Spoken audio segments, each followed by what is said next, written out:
The Chosen Season 4, Episode 5, Sitting, Serving, Scheming is finally available in the app for everybody to watch. This episode was really great. There were a lot of cool moments in here and some interesting scenes for us to discuss today. So today I'm going to break down 5 things from this episode that you might have missed.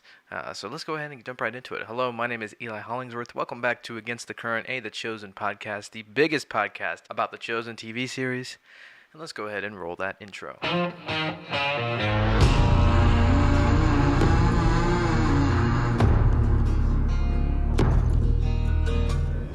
The Pharisees' hyper-literal reading of the prophet Daniel is both dangerous and distracting. If all your work is only to receive a reward in the afterlife, it makes you blind.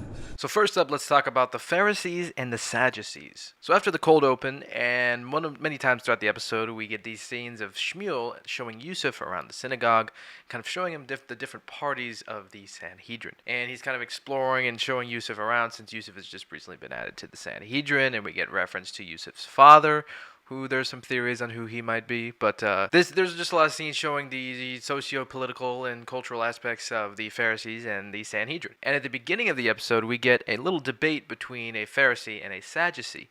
These are from Jadera and Zebediah. So let's talk about this. This is the difference between the Pharisees and the Sadducees. So the Pharisees believed that there was an afterlife and that there was a spiritual realm with angels and demons, and the Sadducees did not believe in any afterlife or in any resurrection.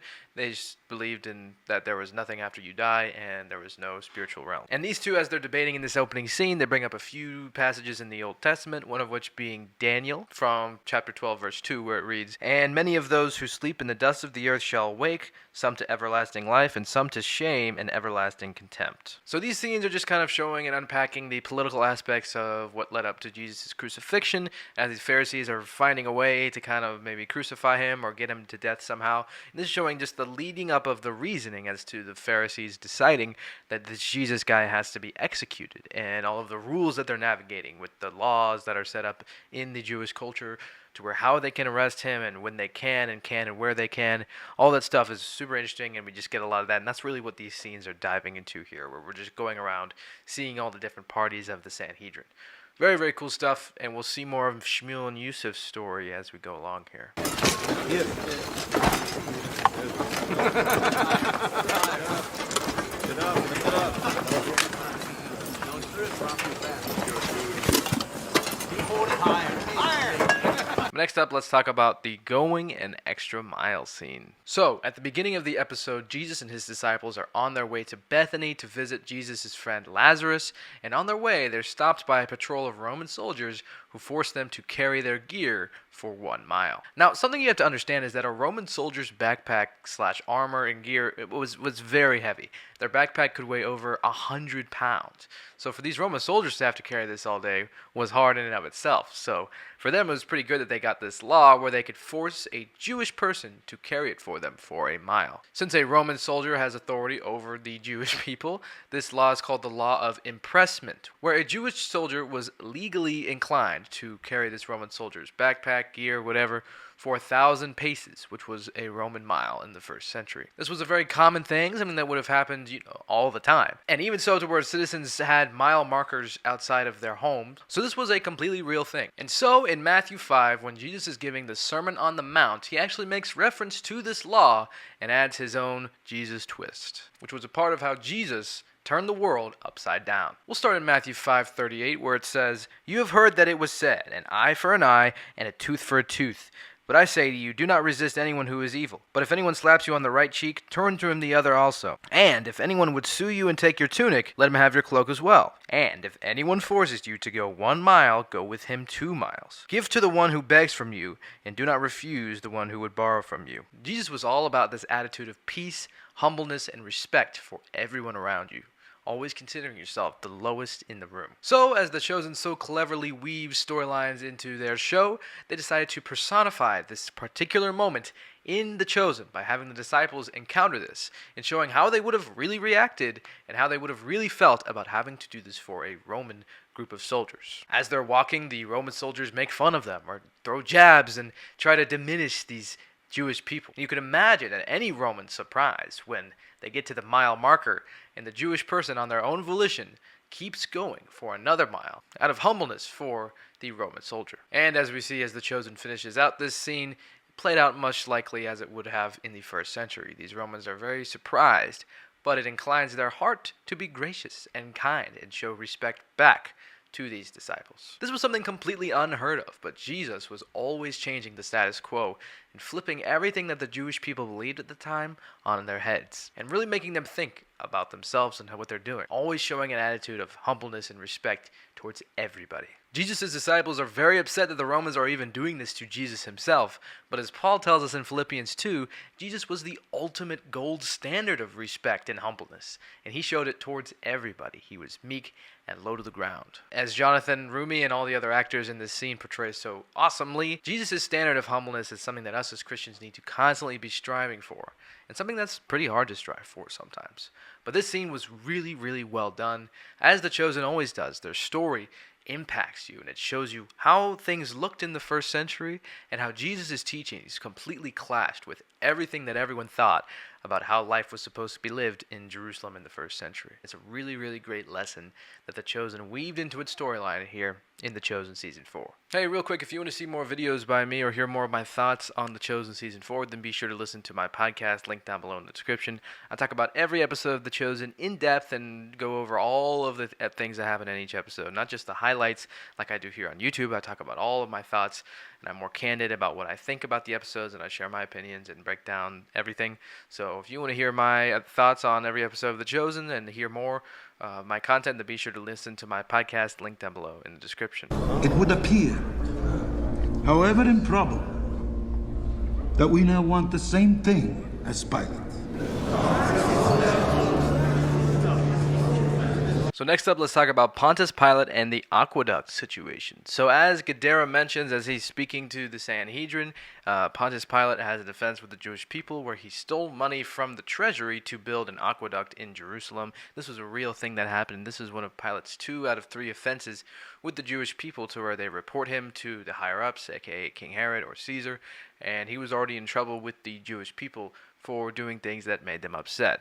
Since Pilate was over them, he had control over them, but the Pharisees and the Sanhedrin can report him to people higher than him, and if he gets 3 offenses against them, then he is fired and taken out of his control. Pilate has had 2 offenses. There was a previous incident before the aqueduct thing, but this event that Gadara mentions as he's talking to the Sanhedrin is a real thing that happened, and this is part of why these Pharisees were able to orchestrate, break a ton of laws, or just kind of find these loopholes to work their way around and blackmail Pilate in order to crucifying Jesus, because they knew that he wouldn't want to lose his job and it would possibly be fired or killed.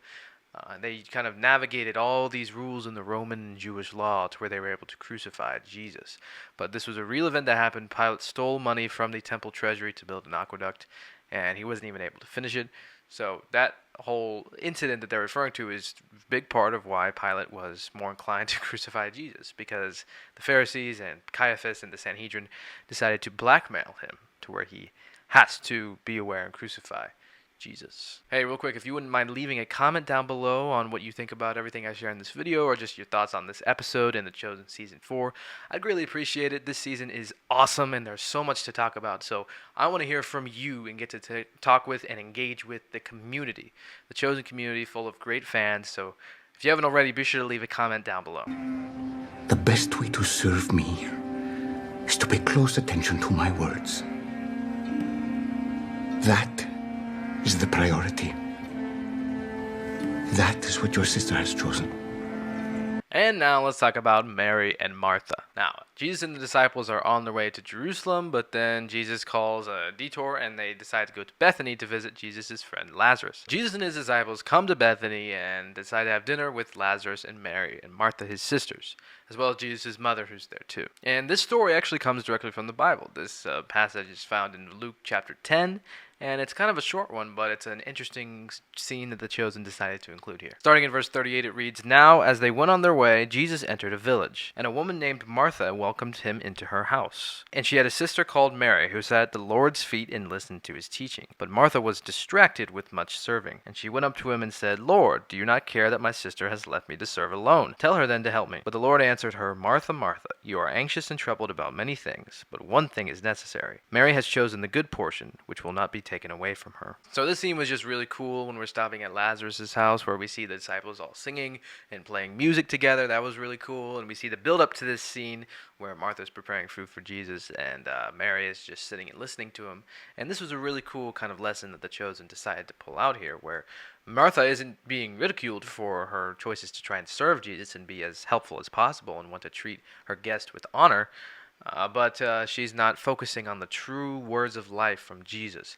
And while Jesus is preaching, he's giving the parable of the man in the vineyard, which is a good story about the lesson is not just the Jews, but the Gentiles and everybody is ushered into the kingdom and given the free gift of salvation. So just a lot of cool parts to this scene where we see Jesus seeing what's to come with Lazarus, where he had some sort of sickness. Catherine Lidstone, who plays Mary, Demetrius, Troy, who plays Lazarus, shout out to them for their great performances. Everybody in the scene did a great job, and it was really, really cool to see. And we'll see more from these characters in the coming episodes, but very, very cool stuff. And hey, if you like what you're seeing today and you like the video so far, then I would greatly appreciate it if you would subscribe to my channel Against the Current so you can stay updated whenever I post a new video. I'm going to be posting tons of content about both The Chosen Season 4 and Season 5 as they're filming. I'm going to get back into the Season 5 filming breakdowns after we finish talking about Season 4 as it's coming out. But thank you so much for watching, and I hope that you will consider subscribing. Let's go ahead and get on to some honorable mentions. They're only human. What did you expect? Also human. And for our first honorable mention, I want to talk about the scene with Mother Mary and Jesus. This scene was really, really poignant, and I enjoyed it a lot. The placement of it was a very interesting scene to watch, where Mother Mary and Jesus are talking about Jesus' disciples, quite literally inability to comprehend what Jesus is here to do and what his mission is. Many times in the Gospel of Mark, Mark points out how Jesus' disciples just completely missed his message and what he was coming to do. Not exactly his message, but his purpose on earth. With the crucifixion and the resurrection, it just went whoosh, right over their heads. They had no idea what he was referring to. And it says that their hearts were incapable of understanding. But in this scene with Jesus and his mother, he's feeling frustrated that the disciples are not understanding what he's here to do, and they're not listening to his words. This is a very human moment, and when Mary says they are only human, Jesus says, I'm also human. That line is really, really cool as well, and just emphasizing the humanity of Jesus, how he was 100% human, and he's just having a conversation with his mom here, who he's just kind of sharing his frustrations with. A really beautiful scene, super cool, super awesome. Loved it so much. I had not heard there were citizens moving to prosecute. They claim his actions led to the death of a man's daughter. They're definitely moving to prosecute. And for our other honorable mention, we got to mention Kaphni prosecuting Jesus. Shmuel and Yusuf are in the synagogue, and they're talking to one of the other Pharisees there, and he mentions that their plot is to try and kill Jesus of Nazareth. And during that conversation, he mentions that there is a civilian who's moving to prosecute Jesus, claiming that he was responsible for the death of his daughter. This is obviously Kaphni, as we've seen the big storyline this season, being Rama's death. Very, very cool. And Kaphni prosecuting Jesus might lead to him being a witness, testifying against Jesus when he is in court. This could be wherever this storyline is going with Kaphni, being super angry at Jesus, could lead to, him being in the court with Jesus as he's prosecuting. So very cool that that's pointing out, and they're using this Rama storyline to kind of advance a lot of things, not just Thomas's storyline. It's affecting everyone in the group. And it's really, really cool, and that's just great storytelling. So can't wait to see where this whole Rama storyline goes. If you are the only one qualified and willing, then you deserve a stipend for your specialized work.